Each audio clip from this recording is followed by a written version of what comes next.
Welcome to this CadimageTools 3D Profiler tutorial. In this tutorial we'll look at how we can create trims that form a great detail element within our building, both around doors and as scotias. Firstly, we'll create a trim that follows around this door. Easiest way to create that is going to be in an elevation. Open up our elevation. You can see the elevation of our door here. So Gothic arch door. What we're going to do is use a polyline to trace the shape of our door.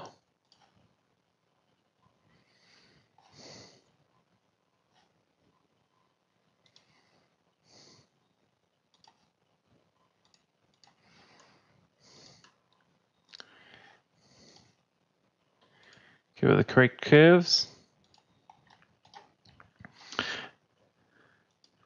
Now we have the path of our profile.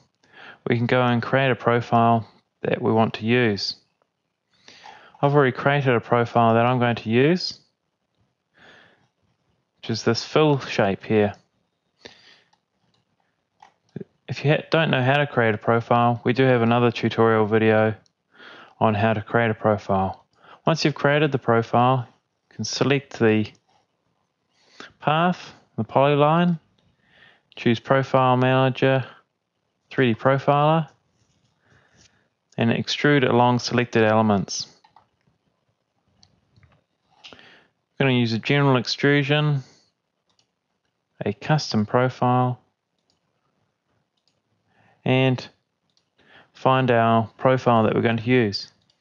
I'll put this in my desktop, called it window trim. There it is.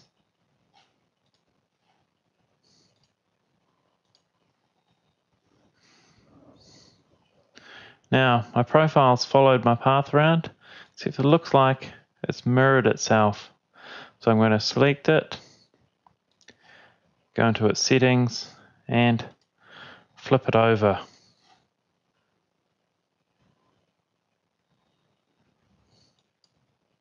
It's a good idea to have a look in 3D. So there we go. There's my profile following the shape of my arch.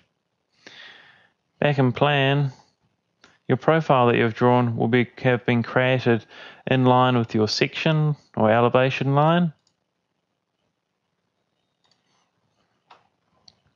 And you can simply use the drag to move it back into position.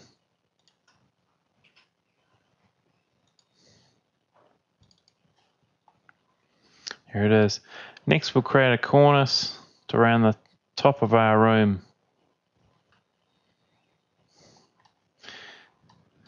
Again, I've used a fill to draw the shape of my cornice. That could be a manufacturer's one.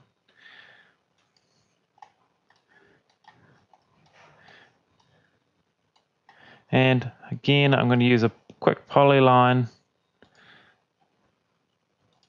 to describe the path that I wish to use. Select that path, CAD 3D Profiler, extrude along selected elements. You could also use a defined path if you haven't drawn a polyline.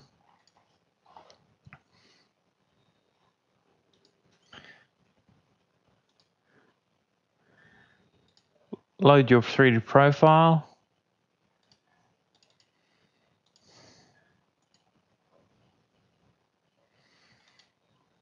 You may also like to change your material.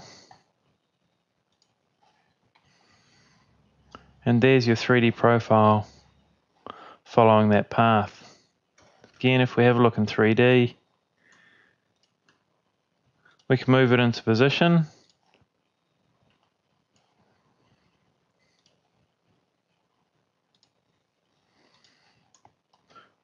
We're starting to get a much more detailed model. Have a look in elevation as well. There's our 3D profile. These 3D profiles that you create can run about as skirting, mid-height trims, anywhere that you can get a trim to place. So often creating them in plan sometimes, section other times, depending on how you want them to be presented. So that's how we create trims or profile extrusions of cornices for our building using 3D Profiler.